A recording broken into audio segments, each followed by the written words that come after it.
MIT technology review Pakistan के news studio में खुश आमदेद। मैं हूं आपका मेज़बान GM Shah. News round up का आगाज़ करते हैं। बुलेटिन के आगाज़ में आपको बताते हैं कि हवाबाजी से मुंसलिक कंपनियां जी एरो और किटी हॉक गूगल के इश्तराक से एक ऐसी गाड़ी बनाने में मसरूफ़ हैं जो शाहराहों पर आम गाड़ियों की तरह सफ़र करने के अलावा फ़ज़ा में उड़ने की सलाहियत भी रखती है।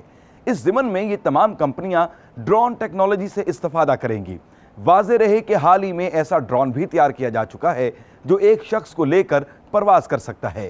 और अब आपको बताते चलें कि हॉलैंड के माहिरीन ने एक ऐसे मेमोरी कार्ड का तजर्बा किया है कि जिसमें सिर्फ 1 मुरब्बा इंच के रकबे पर 500 टेराबाइट डाटा महफूज किया जा सकेगा।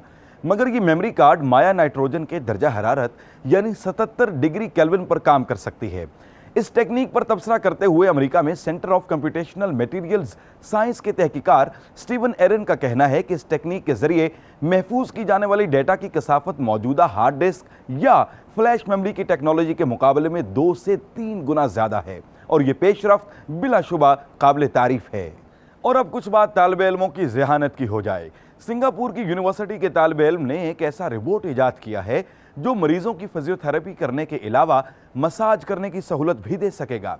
ये रोबोट, जिसको इमा का नाम दिया गया है, एक अदद बाजू पर मुश्तमिल है जिसे एक खसूसी कंप्यूटर से मरबूत किया गया है।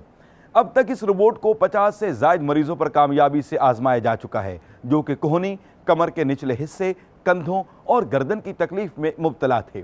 उम्मीद की जा रही है कि ये रोबोट 2017 के इख्तिताम तक फरोख्त के लिए पेश कर दिया जाएगा। और बुलेटिन के आखिर में आपको बताते चले कि पंजाब भर में साफ पानी की फराहमी के लिए ATM मशीन लगाई जाएंगी। साफ पानी कंपनी और innovations for poverty elevation lab मिलकर इस मशीन को न सिर्फ पंजाब के शहरी इलाकों में बल्कि देही इलाकों में भी लगाएंगे। इस मशीन के जरिए पानी के ज़िया को रोकने में भी मदद मिलेगी और ख़ास तौर पर पानी हासिल करने वाला हर खानदान अपने मुनफरिद कार्ड की बदौलत रोज़ाना 30 लीटर पानी हासिल कर सकेगा। इसके साथ ही MIT टेक्नोलॉजी रिव्यू पाकिस्तान के न्यूज़ स्टूडियो से अपने मेज़बान GM शाह को इजाज़त दीजिए। अल्लाह ने निगहबान।